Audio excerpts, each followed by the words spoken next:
Salut à tous, c'est Thibaut et j'espère que vous allez bien. On se retrouve pour une nouvelle vidéo YouTube avant match Racing Club de Lens, Angers SCO, match cotant pour la 15e journée de Ligue 1 en direct, en exclusivité sur Amazon Prime Video au stade Bollaert de l'Hélice. Les statistiques entre ces deux clubs depuis la saison 93-94, 13 matchs joués, 3 victoires pour le Racing, 6 matchs nuls, 4 victoires pour Angers. Cette équipe en vit, les amis. Cette année, face au top 5, victoire 3-0 face à l'Olympique Lyonnais, même qu'ils sont au top 10, mais l'OL vont viser l'Europe. Une victoire 2-0 contre le Stade Rennais. Une défaite 2-1 au Parc des Princes. Match nul contre le voisin lillois. Et une défaite contre l'OGC Nice 2-1. Angers SCO, les amis, c'est une équipe que je me méfie beaucoup. Parce que cette équipe angevine, elle a quelque chose dans leur fond de jeu. L'équipe entraînée par Gérard Batic. Je pense notamment à la jeunesse Espoir. Espoir en bleu dans les mois 21. Vous connaissez très bien Arnaud Calimendo. C'est Mohamed Ali Chaud. Il y a aussi leur capitaine Mangani. Mais aussi Ibrahima Traoré, Sofiane Bouffal et surtout leur numéro 10, Angelo Fugini. Donc les joueurs à surveiller. Cette équipe angevine qui sont 6e dans ce championnat avec 21 points, 14 matchs joués, 5 victoires, 6 nuls, 3 défaites. 20 buts marqués contre 7 buts encaissés. Et le meilleur buteur côté angevin, c'est Mangani avec 4 buts. Et le meilleur passeur pour les angevins, c'est Cabot avec 3 passes décisives. L'arbitre de ce match. Alors là, cet arbitre, c'est pas bon. C'est monsieur Florent Bata.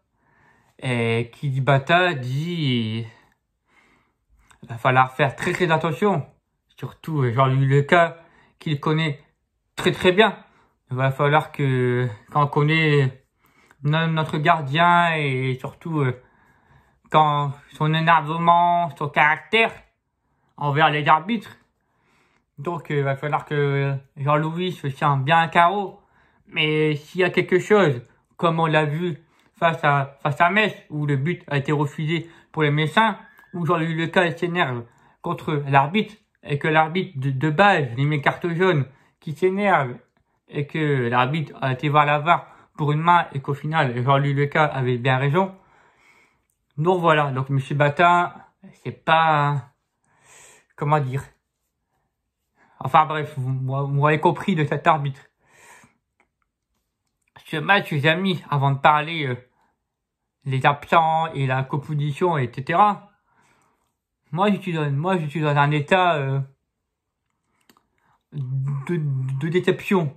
Là, en ce moment, à l'heure actuelle, en ce mercredi 24 décembre, que je souhaite un joyeux anniversaire à Jonathan Grady pour ses 29 ans. Donc, joyeux anniversaire à la perceuse. Là, les amis, je suis inquiet pour ce match sur vendredi.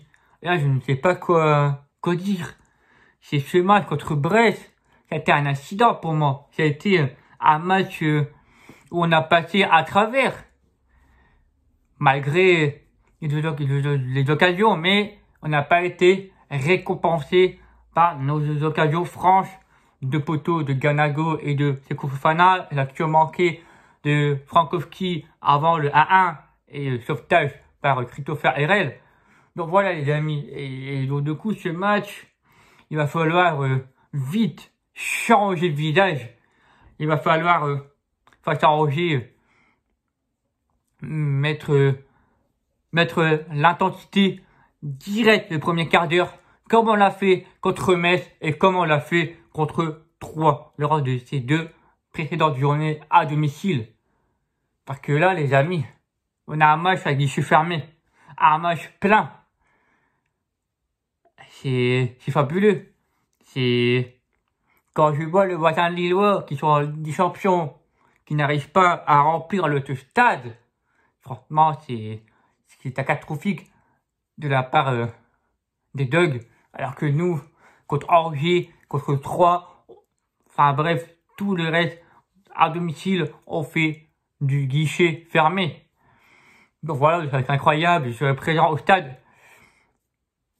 Donc pour venir, pour les absents, côté Racing, en conférence de presse de Franck Hez, qui a été à midi, Wesley Saïd, qui moi, je pensais qu'il aurait été apte pour être dans le groupe contre Angers. Cette semaine, il a pris des entraînements collectifs, mais Wesley n'est pas à 100%, n'est pas prêt pour être dans le groupe contre Angers. Donc, Wesley Saïd, toujours absent de lésions musculaires. Machado, toujours blessure au genou et qui sera de retour au mois de janvier 2022. Pandor, qui a été out, le troisième gardien, par Franck Hez. Donc Pandor, quoi qu'il arrive, ça va être Victor Farinez. Et puis notre attaquant Arnaud Kelemendo, qui sera suspendu pour la réception d'Angers. Donc à l'heure actuelle, les amis, je ne sais pas si Arnaud Kelemendo a pris 1, 2 ou 3 matchs. Je ne sais pas, la Ligue, pour l'instant, n'a pas encore informé les suspensions, les 3 cartes jaunes. Donc pour l'instant, je mets Arnaud Kelemendo à un match. Donc on verra bien dans les jours à venir concernant la suspension d'Arnaud Kelemendo, le nombre de matchs. Et puis le retour de suspension de Florian Sotoka dans le groupe. Ça me fait plaisir et ça, il m'a beaucoup manqué lors du déplacement à Brest. Quand je vois le match de Corentin Jean qui a fait un long match pour moi. Côté Angevin, Abdelkader Bamba, blessure au genou. Brahimi, blessure à la cuisse. Oud Khaled Zinedine, blessure à la cuisse. Et apparemment, Paul Bernardoni, il serait malade. Mais il serait incertain. Donc il met un point d'interrogation. Je vais attendre le groupe Angevin si Paul Bernardoni est présent dans le groupe ou pas. Mais je pense que Paul Bernardoni, il sera dans le groupe côté Angevin. Mais on verra dans les jours à venir concernant le groupe Angevin. Ma composition contre Angers, que je vois en ce moment, avec Jean-Louis Lucas, ça m'a pas plu. Vous avez bien vu dans ma précédente vidéo de l'avant-match du débrief Brest-Lens, où ça parle à travers de Jean-Louis Lucas qui était catastrophique lors de ce match, et ça parle de la concurrence avec Farinez. Et ça m'a pas plu du tout sur Facebook et sur Twitter. Il va falloir arrêter cette polémique Jean-Louis Lucas Farinez. Et Farinez, il reprendra les commandes à Jean-Louis Lucas quand Jean-Louis arrêtera sa carrière, notamment dans 1 ou 2 ans. Mais pour l'instant, c'est Jean-Louis Lucas qui prend les commandes du gardien au sein du Racing Club de Lens. Et quand je vais à la Gaillette, Thierry Malaspina nous informe que Jean-Louis Lucas fait cette saison gardien au Racing Club de Lens. Et dans les coupes, ça sera Victor Farinez. Voilà, qui a été annoncé par le staff, par le club. Donc voilà, ils ont pris des décisions. Mais Victor Farinez, on sait tous ses talents, etc. On sait tous qu'il va reprendre après Jean-Louis Lucas. Mais un peu de respect pour Jean-Louis quand même. Donc Jean-Louis Lucas titulaire. La défense, je change un défenseur. Dans l'axe, côté droit, Jonathan Grady. En axial, Kevin Danso. Et je mets sur le banc Facundo Medina, qui a fait un match, qui a fait un non-match pour moi contre Brest. Il a laissé beaucoup d'espace à son côté droit, à Fèvre, à Ledoiron. Il a fait que de reculer. Et la contre-attaque du Ledoiron, il n'y avait que Kevin Danso. Enfin, donc, pour ça, je mets Christopher Wu à la place de Facundo Medina. À gauche, Frankowski. À droite, Jonathan Klaus. J'espère que Klose va se réveiller de ce match contre Brest. Donc, j'attends beaucoup plus de lui. Le milieu à deux, Cheikh Doucouré, Fofana. J'espère que Fofana va faire beaucoup d'efforts défensivement. Parce que contre Brest, c'est que Fofana, il a laissé tout seul Cheikh Doucouré en milieu de terrain. Et Cheikh Doucouré ne peut pas faire tout le travail de Seko Fofana. Et on sait tous que Seko Fofana, qui monte beaucoup, et que Cheikh prend, qui lui qui dirige, qui a capté beaucoup de ballons et qui donne les ballons au milieu de terrain. Donc j'espère que Seko va faire beaucoup d'efforts défensivement. En numéro 10, Gaël Kakuta. Et à la fin de l'attaque, le retour de suspension, Florian Sotoka à ses côtés, Ignatius Ganago. Mon prono, les amis, il faut une réaction suite à ce match contre Brest. Il faut une réaction. Francaise, il a dit, l'incident, vous verrez dans quelques jours. Donc voilà, donc il faut impératif s'imposer. Et aussi que j'aimerais, c'est qu'on enchaîne nos séries de victoires, nos séries de 5 victoires, 7 victoires, comme on a fait l'an dernier, une série de 13 victoires sans défaite. Donc là, je pronostique une victoire 2-0. On va avoir une ambiance de folie, encore une fois, un match avec des yeux fermés, tête plein. Aussi, il va y avoir des supporters en 20 qui vont faire le déplacement. Donc voilà. Donc, pronostic une victoire 2-0. Je mets en buteur. Allez, je vais mettre un but de Sotoka. Direct, que ça fait longtemps. En fait, cette saison, Sotoka n'a pas mis un but au Stade Bollard. Donc, je pronostique Flo. Et puis, Gaël Kakuta sur penalty. Voilà. Où Flo, il va donner le ballon à Gaël. Et Gaël, il va le transformer. Voilà, les amis. Petite nouveauté avant de terminer cette vidéo. Tous ceux qui sont abonnés sur mon Instagram le savent, j'ai 3030 abonnés. Chaque lundi, je poste sur l'équipe adverse. Par exemple, on a affronté Angers et j'ai dit dans ma théorie, dans quel état vous sentez, comment sentez-vous ce match contre Angers? Et je vais sélectionner 3 personnes qui seront dans la vidéo. Je vais citer qui ont dit pour ce match contre Angers. Puis derrière, je vais un peu simplifier ce qu'ils ont dit et donner un peu mon avis.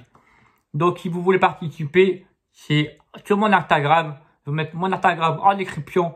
Et vous pourrez participer contre Clermont lundi où je mettrai en théorie une question. Il faudra y répondre. Et je sélectionnerai 3 supporters. Donc voilà, ce qui me convient le plus. Donc, Brian, 62 750, qui nous dit, faut se méfier, cette équipe angevine. Simon d'Ambre, franchement, ça va être un match difficile face à une très bonne équipe d'Angers, mais j'y crois. Et enfin, Nejo 6013, l'ambiance lançoise. Et oui, l'ambiance lançoise va être une de folie.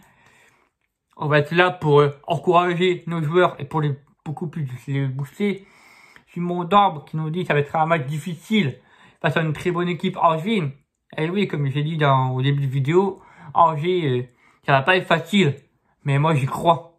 Et j'y crois en cette équipe. J'y crois que là-dedans, j'espère qu'ils se remis dedans. Et puis, Brian, qu'il faut méfier cette équipe Angers, bien évidemment. Donc voilà, donc si vous voulez participer, c'est sur mon Instagram, en description. Vous avez mon Insta, RCL-8, Thibaut, 1906. Et puis vous avez mon Twitter. Mais le réseau où je suis le plus connecté, c'est sur mon Instagram. Donc voilà les amis. J'espère que vous avez apprécié la vidéo. En commentaire, je réponds à tout le monde, je like tout le monde. Donc n'hésitez pas à me dire votre copo, et puis votre prono, et puis votre avis sur ce match face à une équipe angevine. Ça va être pas simple à jouer, mais j'y crois les amis. Il faut y croire. Et vous savez les gars, un match contre Brest, ça va arriver dans la saison, mais j'espère que ça va pas arriver tout le temps. Mais à nos matchs, ça arrive les gars, de faire un no match. C'est la première fois depuis la saison pour Ligue 1, depuis l'an dernier, qu'on a fait un no match. Mais je ne veux pas qu'on perde dans cette manière-là, comme face à Brest. si on perd, c'est d'une manière, voilà, punaise, on aurait pu chercher les matchs nuls, comme contre Lyon, avec un enjeu. Mais là, contre Brest, pour moi, non, c'est pas possible de faire ce match comme ça. Donc, il faut l'oublier et on concentre sur Angers. Et il faut impératif s'imposer pour moi. Donc voilà les amis. Si vous avez aimé cette vidéo, n'oubliez pas de la liker, ça me ferait plaisir. Et puis de la partager sur tous les différents réseaux sociaux, Snap, Instagram, Facebook, Twitter. Et puis de s'abonner à ma vidéo YouTube, ça me ferait plaisir les amis. Puis bah, je vous dis, on se retrouve vendredi soir. Allez, après le match contre Angers, vendredi soir, la vidéo débrief. Donc voilà les amis. Puis sur ce les amis, dans le malheur ou la gloire, on est là les amis. Ciao les amis. C'était Thibaut. Prenez soin de vous, prenez soin des vôtres. Et allez Lars.